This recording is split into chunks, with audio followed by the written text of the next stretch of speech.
नमस्कार। आज बात हो रही है उत्तर प्रदेश के सभी राज्य कर्मचारियों से जुड़ी एक बहुत बड़ी खबर की। सरकार का एक नया निर्देश आया है और इसका सीधा असर आने वाली सैलरी पर पड़ सकता है। तो सवाल सीधा सा है, क्या आने वाली फरवरी की तनख्वाह पर कोई खतरा है? जी हां, ये सवाल इस वक्त लाखों कर्मचारियों के मन में होगा, क्योंकि सरकार के एक नए आदेश ने कुछ ऐसी ही स्थिति बना दी है जहां फरवरी की सैलरी सच में दांव पर लग सकती है। तो चलिए समझते हैं कि ये पूरा मामला है क्या और आखिर हो क्यों रहा है। तो बात एक बड़ी घोषणा की है। उत्तर प्रदेश सरकार ने अपने सभी राज्य कर्मचारियों के लिए एक चीज को अनिवार्य मतलब एब्सोल्युटली मैंडेटरी कर दिया है। और ये कोई मामूली कागजी कार्रवाई नहीं है, नहीं, ये एक ऐसा कदम है जिसके नतीजे अगर इसे सीरियसली नहीं लिया गया तो काफी गंभीर हो सकते हैं। देखिए, खबर की हेडलाइन ही अपने आप में सब कुछ कह देती है। साफ साफ लिखा है, संपत्तियों का ब्यौरा न देने वाले कर्मियों का रुकेगा वेतन। मतलब ये एक सीधी और सपाट चेतावनी है।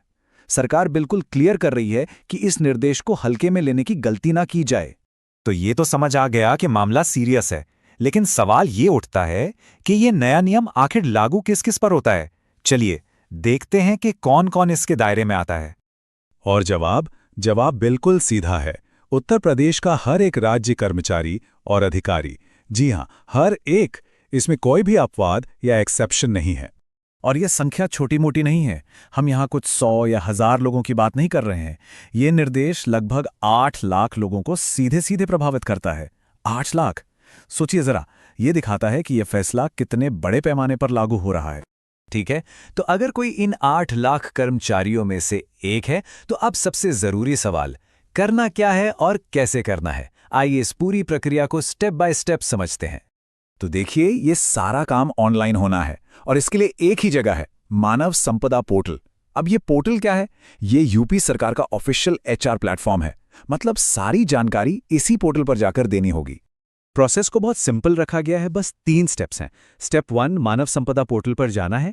स्टेप 2 अपनी सभी चल और अचल मतलब मूवेबल और इमूवेबल संपत्तियों की घोषणा करनी है। और स्टेप 3 ये ध्यान रखना है कि ये जानकारी दिसंबर 2023 तक जितनी भी संपत्ति हासिल की गई है उसका ब्यौरा देना है। अब आते हैं इस पूरी कहानी के सबसे जरूरी हिस्से पर। डेडलाइन क्या है? और अगर वो डेडलाइन मिस हो गई तो फिर क्या होगा? एक बात बिल्कुल साफ समझ लेनी चाहिए, ये जो डेडलाइन है वो फाइनल है, मतलब फाइनल।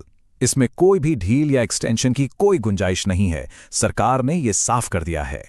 और वो तारीख है 31 जनवरी। जी, इसी महीने की 31 तारीख।